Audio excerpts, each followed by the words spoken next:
Fam, what's good with you? Look, fam, look, this is just a quick public service announcement from your boy. Look, fam, check out the 2A-N-LA official merchandise store. We got some of the hottest gear out there, whether it's your Right to Bear Arms cap or your 2A-N-LA Love Guns cap or that Love Guns tumbler. That's no joke. And for you more sophisticated folks, you know you got that Love Guns wine chiller. All right.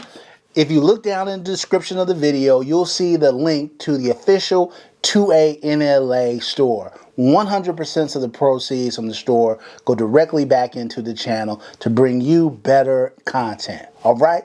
Thanks. Let's get this video rolling. YouTube family, what's good with you, fam? As always, anything I say in this episode, prior episodes, and future episodes, it's just my personal opinion, fam. Don't take it as fact. Don't take it as law. Always do your own homework and come up with your own conclusions. Right about now, fam, I should go ahead and tap that like button for your boy. If you're new to the channel, I want to say welcome. Come on in. You can join the congregation by smashing that subscribe button and requesting all post notifications. And if you are an existing subscriber to this channel, fam, I appreciate you more than you can possibly imagine. You are the reason this channel is anything. All right? And a special shout out to my members who hold me down. All right, look, fam. This is going to be a quick episode. This is kind of like a throw-in episode of some additional content. That's why it's not airing on my typical Tuesday and Saturday. But I thought I would take an opportunity to answer a lot of the consistent themed questions that I get from you guys, from my viewers, from my subscribers, from my members. A lot of my members will DM me or hit me up, and so I'm happy to answer questions. So if you're not following me on Instagram, make sure you do. Anytime you want to reach out with a question, I try to respond to anybody who reaches out to me. But I thought I'd address some of the questions that I always get. All right, so one of the questions that I consistently get over and over and over again is 2A-N-LA.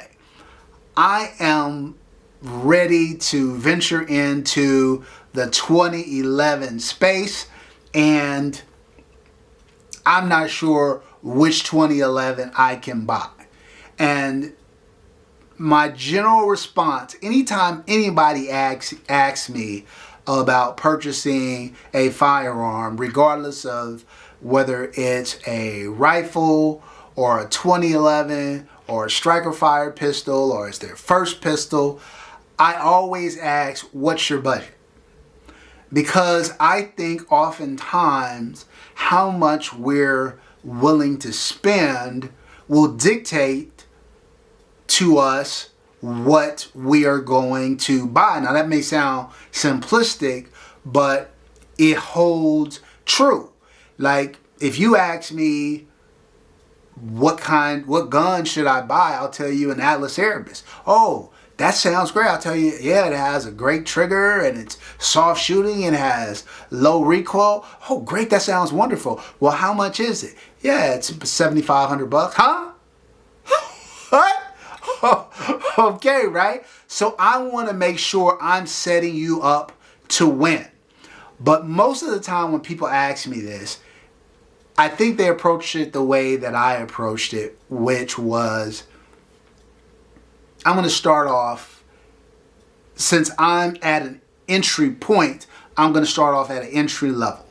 And so I'd say if you're trying to buy a 2011, your first 2011, in terms of kind of what you should expect to spend, somewhere between $1,500 and $2,500, I think is a pretty safe bet. Now there's a lot of guns that you can buy that are in that range. The Springfield Prodigy comes to mind. Now, I will tell you that the Prodigy is a good gun out of the box, but it has a lot of upside. So you can probably pick up a Springfield Prodigy somewhere between $1,200 and $1,500. And then I would say, if you're willing to put a little bit more money into it, let's say somewhere between another $500 and $750 to upgrade the trigger, to upgrade the internals, and maybe to upgrade the grip, now you're going to have a great shooting 2011, let alone if you add another $250 or so and get it until you're at like $2,500 to get the gun ported. So now you got a great grip, great internals, a ported soft shooting gun with a great trigger. Man, you're winning. You're winning. Now, if you're not the kind of person who wants to take on a project, there are some Bull Armory guns that range between like $1,750 and $2,500 that are good. You should consider those as well. Absolutely, you should be looking at the Staccato P or the C or the C2 or the CS. Those are all guns within that $2,500 or less price range that you should consider. And there, I would also say the Jacob Gray is another gun right around $2,500. Really good trigger, really good shooting gun, well machined, well constructed, not perfect. It's hard to find perfection in any entry level position, even if it's $1,500 to $2,500. But it's very, very solid. And so I would consider these guns. And if you're okay with looking at something that's maybe kind of 2011 adjacent, consider the Stealth Arms Platypus.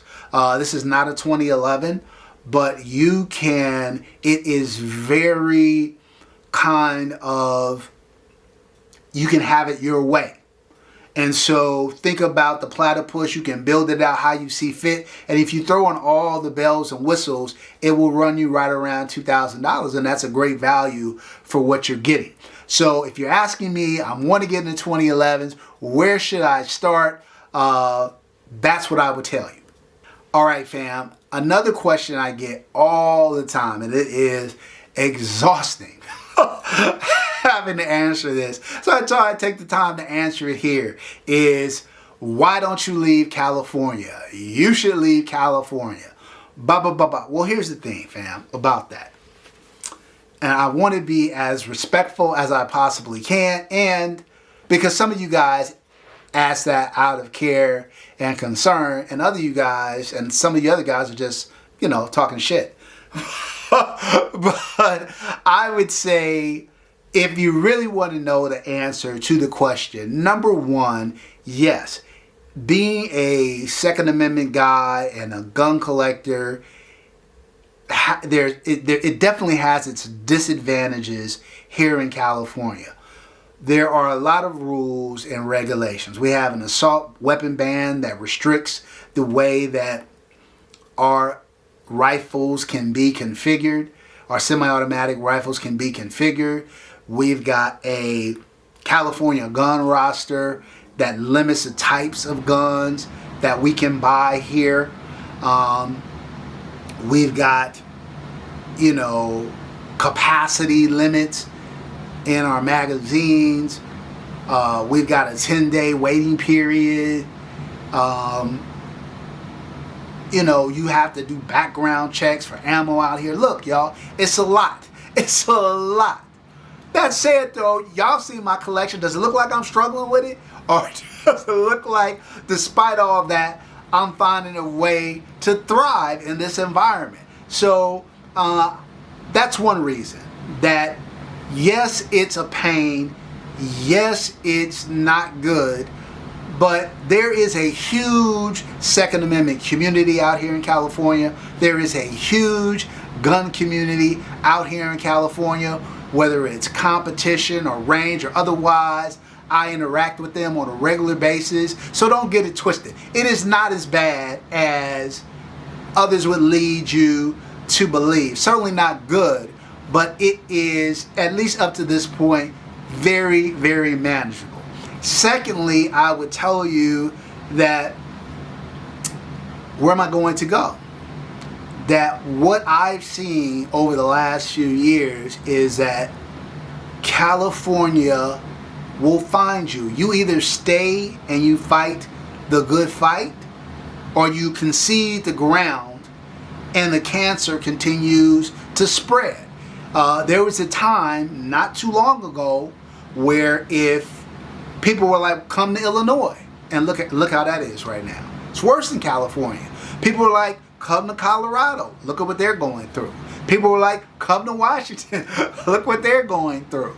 So if you keep running from whatever it is that you're up against, at some point you're going to get backed into a corner. You're not going to have anywhere to run. So I'd rather fight here. I'd rather fight here, where I have a career that I've cultivated over many, many, many years, where I have friends and family and relationships that I've cultivated over a lifetime.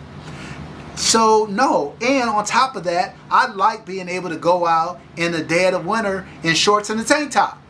Can you do that? Can you do that? Right? I like going out in December and January and it's 7 degrees with a cool ocean breeze.